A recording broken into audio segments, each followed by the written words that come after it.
honored to be here today with Carin Gorrell. Got your name right? You got it right.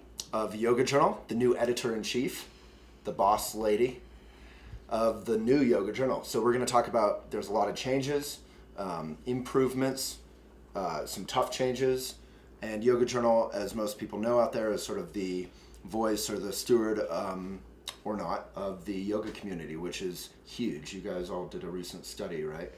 We did. I think our last one was in 2012, and we found 20 million people, or we found 16 plus million people are practicing yoga, and then there's. And that was just in the West or everywhere?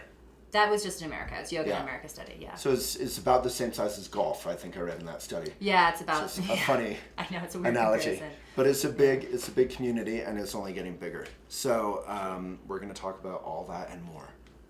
But first, we're going to start because Elephant is based in Boulder. I grew up in Boulder in this weird Buddhist community.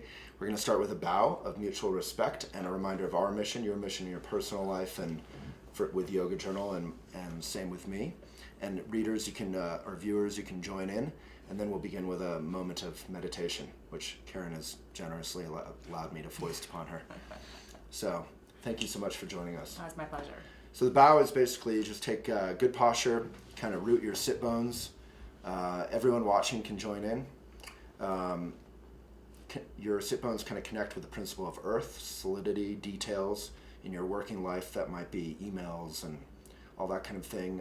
As a parent, it might be, getting enough, whatever. Sleep. I'm not sleep. Thank you. I'm not a parent. I'm like getting enough food for your. That's it too. Yeah. And then your head connects to the heavens above, which is the realm of inspiration, mission, vision, ideas. And then you just find your breath and connect to your heart, which is the principle of man or woman. Society joins the two. Vision and details, and then you give it away. And then meditation, again, you just find your breath in and out. Have a good upright but relaxed posture. And we'll just do this for 3.5 hours. So your eyes can be open or closed. If they're open, about 6 feet in front of you. And this is the basic Shamata meditation that Pema Chodron and others talk about.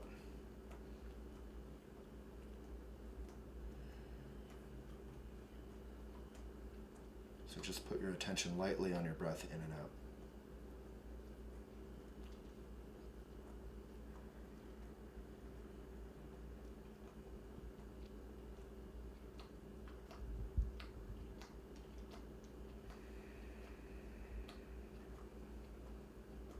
If you're distracted by anything, thinking about lunch or work you have to do, or good or bad, it doesn't matter, thoughts, you can label them thinking. Oh, I'm thinking, and return your attention to the breath.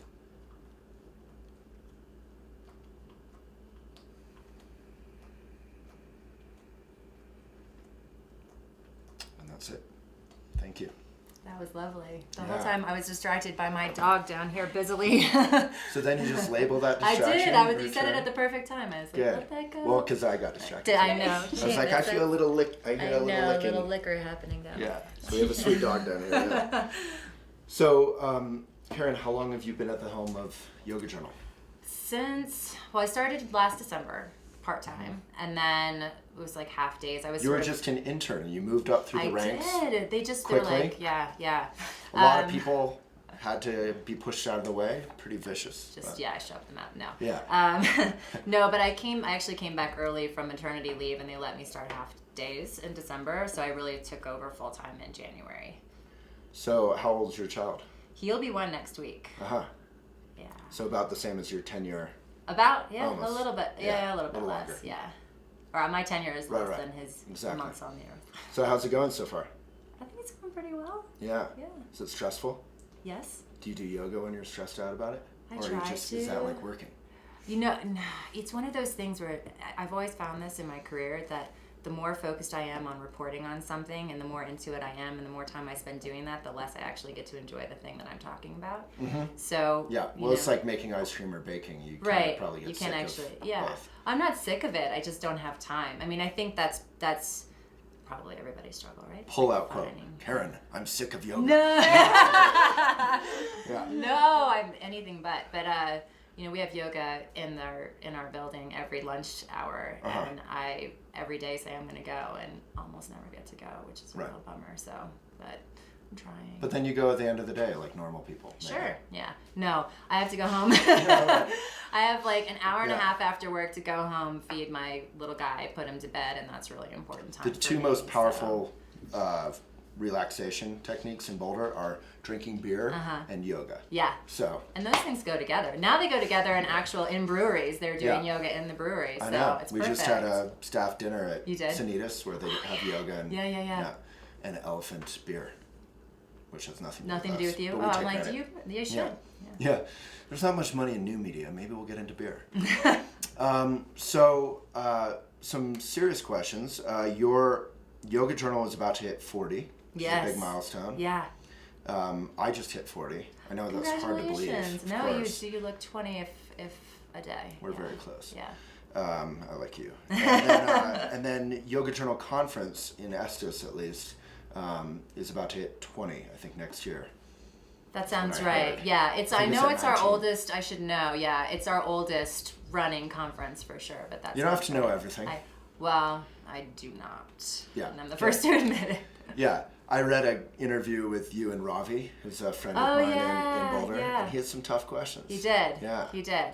Yeah. He was great. He actually. He's fantastic. He's very smart, and he actually just glad he didn't interview me. He gave me a second chance. He did. I mean, honestly, he came to me with questions. I was sort of caught off guard by some of them, and he let me take another approach at it after I had a little time to think about it, which was really appreciated. Yeah. Cool. Well, we won't let you have that. I know. It's all on live. camera. Yeah. So, yoga, I think around 2000, 1999, exploded in popularity. It was on the cover of Time. Yoga Journal became, and already obviously had been around for many years, but really became the sort of voice of that. Mm-hmm. And yoga is addressing a world that is increasingly speedy, and walking and texting, every gap is filled. There's obviously aggression, there's wars, there's all this kind of stress, there's depression, there's all kinds of issues that yoga seems to be kind of an acupressure point or something for. But yoga also has a lot of challenges. So how do you see Yoga Journal's role? Is it as a steward? Is it just one voice among many? I think first and foremost, we are a journalistic endeavor. So a lot of what we're doing is just really reflecting what's happening in the yoga world. And I also see us as a platform for teachers and students, just the yoga world. So, I think that's an important role, and I think that we are doing some things to sort of not guide, but we are trying to set some trends. But generally speaking, we're really more about reporting on the trends and what's happening out there, and kind of being the voice of the larger yoga world. Makes sense. Kind of, yeah. I mean, it feels like, obviously you can do two things. You can report on what's going on, but you can also, I do feel like people expect Yoga Journal in a positive and often critical way to lead that yoga is, there's like underwater yoga and disco yoga, and there's all these weird developments around yoga that are maybe fun, but maybe aren't traditional, whatever that means. Right. Considering yoga has evolved so rapidly in the last 70 years or something. Yeah. But like your Catherine Budig cover talking about body image felt like, and I'm not a particularly careful reader of Yoga Journal, so I could be incorrect, but felt like a real, almost a first in recent memory venture into kind of journalism, like you were saying, of like, let's talk about this tough issue. Yeah, no, I think, I do think that we really want to be a part of the conversation, and I think Yoga Journal has historically been a part of those tougher conversations, and, maybe more recently has walked away from those controversial issues, and I think it's really important for us to get in there and talk about them. If we want to be relevant and taken seriously, we can't pretend that these things aren't happening. So, there's a lot of talk happening right now about body image and representing different body types in the media and in advertising, and we've been put to task on that and showing different body types in the magazine. And that's one thing that I am very dedicated to, is just showing the diversity of the yoga world, different ages, not just conventionally sizes, beautiful white blonde women, for example. Just teasing you. Oh, you, yeah. They need to hire editors-in-chief with more diversity. Kidding. Yeah, we're gonna fire me. I'm a single white guy. That's like the worst. No. I'm the oppressive patriarchy. Yeah. Yeah, so I mean, it was definitely something we were like, we need to talk about this, and it's not the only issue, obviously, that we'll broach in the magazine, but it's just a start. Yeah, I mean, I personally, we reported a lot on the whole John Friend thing. Maybe weren't super active in the scene then, but I missed having a reasonable voice that also would be critical in a constructive way. We were talking, you study journalism, I study journalism, that criticism is a noble tradition, and it's done with care and ideally in a constructive way to get to a good point. Like the way New York Times will hold, historically, or Washington Post will hold the government's feet to the fire around some issue. Right. And I feel like the new media world of yoga generally enjoys their criticism too much and can be a bit degraded about it, or is basically like an infomercial and is all about kind of money. Right. And I don't see any truth. And truth and yoga should be pretty tight. Yeah. I absolutely agree. I mean, I think in this October issue, we do a pretty well-reported piece on yoga and eating disorders. I don't know if you've read it, by Chelsea Roth, who I think is a friend of Chelsea, yours. Yeah. And if it's her, she definitely said what she felt. Oh my gosh! And if anybody knows what she's talking about, it's Chelsea. And I will tell you that was an enormous labor of love. So where did that come from? Was that coming from your influence or others, or? I guess that she's actually been pitching the story to us for a little bit before I came on board, and I don't know the background on that, so I don't know why it wasn't picked up. But I mean, it was the first opportunity for me to say yes to a meatier, more investigative piece.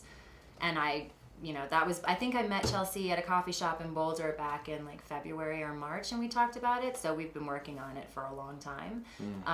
But I really felt that it was an important issue. And when I took this job, one of the things I said was, we need to start talking about these controversial things. So let's do it.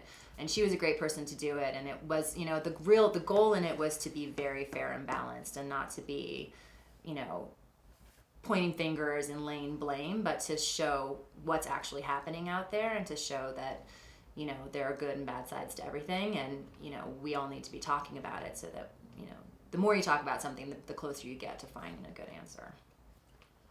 That's great. That's exciting. So would you hypothetically cover other controversies that are like difficult and are going to make the extremes on either side maybe upset, like say Bikram or whatever is going on? Yes. Yeah. That's exciting. Yeah. I mean, my hope for Yoga Journal would be that it would be a steward of the movement, and that,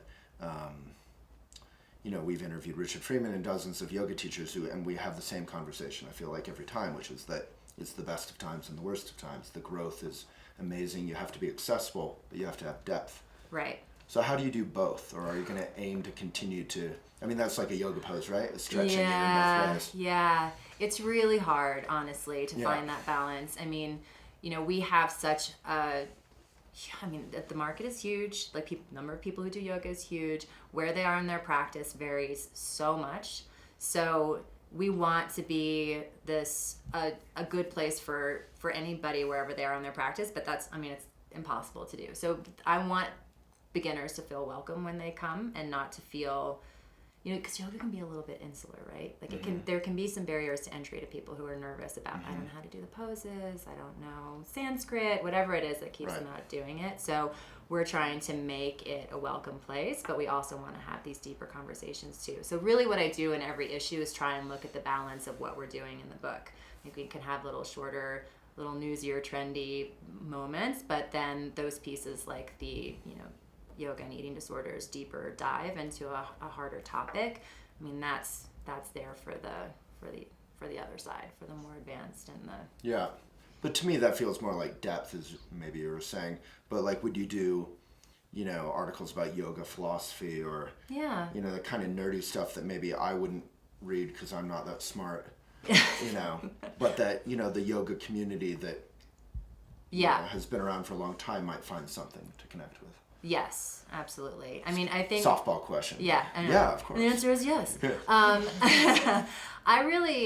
Honestly, I'm learning every day what everybody wants. And this October issue, I think, is a really great start, and I'm really proud of it, and I think it's a really balanced issue, but I know that there are pieces that are really important that might be missing. So, for instance, one thing I want to talk about putting back into the magazine is an anatomy column that really gets into anatomy, because I think one of the things that we, can help change is focus on safety and, making sure that teachers are teaching responsibly and that, alignments are happening. And, that I think is honestly one of the most important things that we can do. Interview's over. That was perfect. Boom. Kidding. No, that's great. Yeah, we're done. That's been one of my main complaints, not with Yoga Journal, but with yoga classes and yoga culture. I travel around and go to yoga conferences and such, including Yoga Journal conference where we're at in Estes Park right now. Yeah. Although we have yet to see elk, so we're not sure if we're not in the right. Fair. We may not be in the right place. Yeah, I've heard them. Yeah. Really? You haven't heard them? Did you hear them last night? They're just like whistling off in the distance. It's not what you think elk sound like. Huh. Now you'll notice it. You will. This sounds just like that. Yeah. I'm not going to work. La la la. You're funny. Yeah, thank you. I like you too. Back to tough journalism. Mm-hmm. Cut that friendliness. I travel around the yoga community. Yeah. And I feel like breath, ujjayi breathing, that sort of thing is rarely mentioned in yoga classes. Alignment is almost very rarely mentioned. Yeah. It's all about like putting on some good jams, like Fish. People listen to Fish, ridiculous. Rachel's a big fan. And just listening to like Michael Franti and like feeling happy, and then, it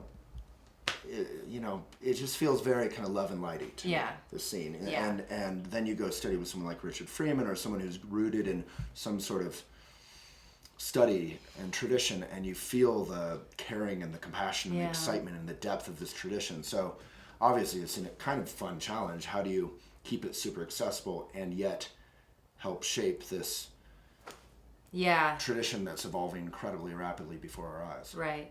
Yeah, no, it's really challenging. But I think, one of the columns that we just introduced we're calling Yogapedia, which sort of marries a few things that we were doing before, which was a look at a basic pose and which we called basics, and then a master class, which was a look at getting into a more advanced pose. And what we've done is sort of marry those two things together. So you start in a more beginner pose and you build your way to the more advanced pose. And along the way, we show different adjustments if you have different problem areas and props that you can use. And I mean, that's just one way that we can talk about it. But I do think that this is a bigger issue that we plan on tackling, just the responsibility of, among teachers to learn and to teach and to pay attention to those things in class. And also to educate students to be aware that, you have to listen to your body and you know your body best and you're your best teacher. So even though somebody might be saying one thing, you don't necessarily have to do that. And, it's all about educating people and making them aware. Yeah, I've been in so many classes where the teacher is like, you're on your edge, push yourself, like go, like don't give in, la la, and you're like, Yeah. They don't even teach that in climbing. Right. Climbing, they're like, stay safe. Be safe, please. Don't fall off the mountain. Yeah, and then the reaction of the yoga community generally was so defensive and aggressive about the yoga will wreck your body stuff in New York Times a year or two ago. And I felt like it was maybe not a perfect article, but pretty fair. Yoga will wreck your body if you don't have alignment. And, right. It needs to be done mindfully. Yeah, and I keep hearing, I won't name any names, but a lot of teachers talking about the fact that they have... You could cough the name. No. Yeah. But that they have injuries from, yoga, but they won't talk about it. They don't want to, they don't want to admit that they do. They don't want, Right. And I sort of get that, but I think it's really... Well, because it's an industry as well as a community, which is interesting. Struggle for any business. Right. So you get a lot of criticism about ads. That's one criticism I don't actually share. I have other ones, but that I brought up. But you have to pay the bills. Yeah, I wish I had control over some of that. I don't really. I don't have a lot of control over what kinds of ads go into the magazine. I mean, I do to a certain extent, but how ads are designed, for instance, what they put on their page, it comes in and it comes in. I don't get to design those. And I bet you could yell at people though. We've made some suggestions. Yeah. We have, and in the best, in the best interest of the company, we've tried to say things like, maybe this isn't going to be perceived the way you think it will be, and have you thought about this? And sometimes. Well, it should be separate. Church and state. Yeah, they and should ads. definitely be separate, but they do pay the bills. Yeah. Unfortunately. So, given that we're at the Yoga Journal Conference, which and this feels really softball, but whatever. I've loved it for many years. I've come here for many years. This was, in some ways, the beginning of my particular yoga path. Happened up here. I studied with Richard Freeman, came up here almost every year. How do you all see, are you involved in the conference side that much? Maybe you're not. Not a lot, but we're trying to meld all of our platforms more. Mm-hmm. So it's historically kind of been, they just put the conferences together and the magazine does their thing and there wasn't a lot of talking. But that was one of my major initiatives when I came in, was to try to really get all of the whole brand talking together as one brand. So the website, the magazine, our events, our teachers benefits program, how can we sort of work together to be one cohesive thing. So it's still in the beginning processes, but we actually have a big meeting tomorrow to talk about 2015 and what they're doing and how that aligns with what the magazine is doing and just our different missions. So I'm excited, but it's definitely the conferences are planned so far in advance that it's hard to enact change quickly, which I think is just true generally. But that's just true with everything. Yeah. Unless you're Elephant, where you just decide to do whatever. It's nice to digital. Obviously, that's the best place to be, nimble and reactive. In some ways, yeah. If you want to make money, make a living. I mean, other than me, I pay myself incredibly well. No one else makes money at Elephant. It's hard. Yeah. But yeah, if you want to get rich, I mean, print is still better. Conferences, events. Yeah. So for many, speaking of, right. For many years, Yoga Journal Conference was really the only game in town in terms of events. Obviously, there are dozens of great local events. Sometimes there was tough relationships between local events and yoga journals. Maybe I've heard about that. But now there's Wanderlust, there's all these other events. Mm-hmm. So just from a business point of view, like do you have any idea where Yoga Journal conferences are going? Are they going to change? Are they going to reinvest in just doing kind of the same thing, which on some level is working if it ain't broke? Yeah. That's honestly, I'll be completely honest, is we're actually really trying to figure out the answer to that. Because I do think that, I'm actually friends with the people at Wanderlust. Mm-hmm. I was even before I got into this business. So I know them. I wouldn't say we're friends, but kidding. Hi, Karina. Hi, Sean. Yeah. I saw a photo of you and Karina and. Well, we go back way back really? to like the music days in New York. We were friends long before she worked at Wanderlust and long before I worked at Yoga Journal. So that just kind of happened. Coincidental. Yeah. But anyway, you introduced her to Sean. I know. Gave Jeff and Sean the idea for Wanderlust. No. I should, if I did, I should get some sort of kickback for that. Right. No, but I do think that we're different, and it's about figuring out what our differences are. It's about doing what we do and better. And I think that we're a very, I think that people know and trust our conferences. They come here to learn. They come here for a deeper dive. They come here for access to the top teachers, and it's fun. But it might not be like festival fun and go to a rock show and whatever. So, I think people come to... Yeah, I was asking some yogis down there for some drugs, and they looked at me like I was crazy. Well, it's Colorado. I mean, it's not a problem. Right. Yeah. They're like, just... What's the deal? There's a store down there. It's legal. No, but I think people come here to find their teachers. I mean, I think that's the differentiation for us, is really like... Yeah. The deeper dive. And we just need... that's the direction that we're looking at, and just curating our events better, and Yeah, well, unless you're gonna get Moby and have a big party every year, I would say that sounds correct to me from a business point of view. Yeah. Like I feel like this is more of a university, and you come here to really get into yoga. I make that comparison too. Yeah. And there should be a yoga university. Yeah. And this feels like that for a couple days. Yeah. And or any of them really. There's so many teachers, and but it's not as much of a party, but it's fun. Yeah. I do think it's fun. I do too. I'm glad you think so. Yeah. Yay. Yeah. I mean, I have a pretty low bar for fun. I'm a pretty boring guy. Sit at home and knit, and Do you? Do you knit? No. Oh, I was like, Were we about to bond? No. I've had like knitting needles and yarn in a basket that I'm like, someday I'm going to turn that into something and someone will teach me I don't how, even but cook. not you. You know? No, I make nachos. Vegan nachos, right? Vegan nachos. Someone did their research. Although I talk about it all the time, so it's not Yeah, hard it to find that wasn't a nugget. surprise. I think about them all the time. So. Maybe a couple tough questions. Sure. All right. I'll do what I It's can. been so easy so far. That's over. Stage 2. Change to black and white. No, so you all just moved from San Francisco. Yeah, some of us did. I came from Exactly. New York, but yeah. Some of you did. Yeah. Most people didn't come with that journey. So how was that a difficult transition? I mean, something like 3/4 of the staff or something didn't make that transition. That I would imagine would be, from a business point of view, challenging, and from a relationship point of view, challenging, and from a lineage or continuation point of view, challenging. Yeah. Yes, all of those things are true. Done. Okay, No. next question. No, I mean, I think, it was incredibly challenging. And honestly, I came into it, I just kind of inherited all of that. So blame your predecessor. I mean, that's what Obama or Bush that's what they do. Yeah, so. exactly. It's not my fault. Yeah. No, not that there's fault for, I don't know, there's nothing wrong. But so just the backstory on me coming in is I interviewed for this position when I was like 36 weeks pregnant. Flew out to San Francisco for the interview. Flew to Boulder and then flew to San Francisco and then flew home and then had my baby a couple of weeks early and then basically went into like, okay, I took the job, but I'm kind of out of commission for a while.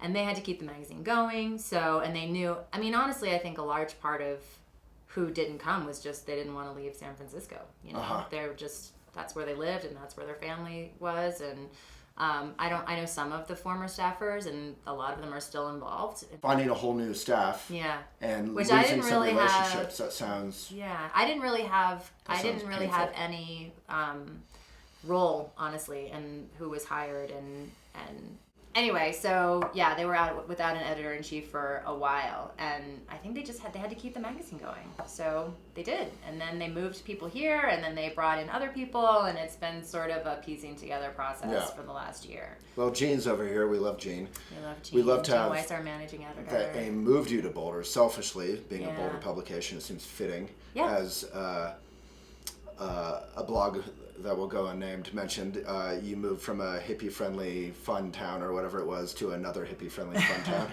True. So anyway, we're happy to have you. I wish you lots of luck with the stewarding piece of it. Thank you very much. It can be tough, and I hope that's been my only, I think, real complaint over the years. It's been, I felt like every single controversy or tough issue in yoga, whether it's a boring one like breath and alignment aren't being taught that much, or a really difficult one like guru student teacher student relationships, is never addressed in Yoga Journal, and I felt like as a steward it was abdication of that role. Yeah. So I'm excited to see a little of that. That's going to change. Yeah. We're going to do as much of that as we can in as an intelligent way as we can. So. Yeah, even just trying. I know. Like we won't get it right every time. We won't, but I'm really trying, and I think a large part of my job is listening. Honestly, is I just really try, and that actually makes it really hard because I'm pulled in a million different directions every day. There are so many different opinions and voices. Meditation.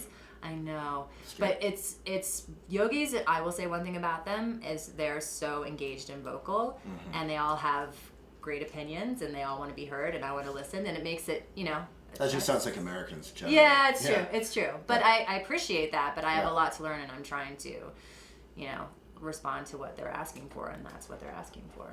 What's been hardest so far in terms of your role? Like moments, specific moments, or just things ongoing? Honestly, just redesigning a magazine is a major undertaking, and when you're trying to do that while also putting the magazine out at the same time, Sure. it's really hard. And I really would like to take this moment to give a shout out to my staff, because they've worked tirelessly and double hours to make that happen.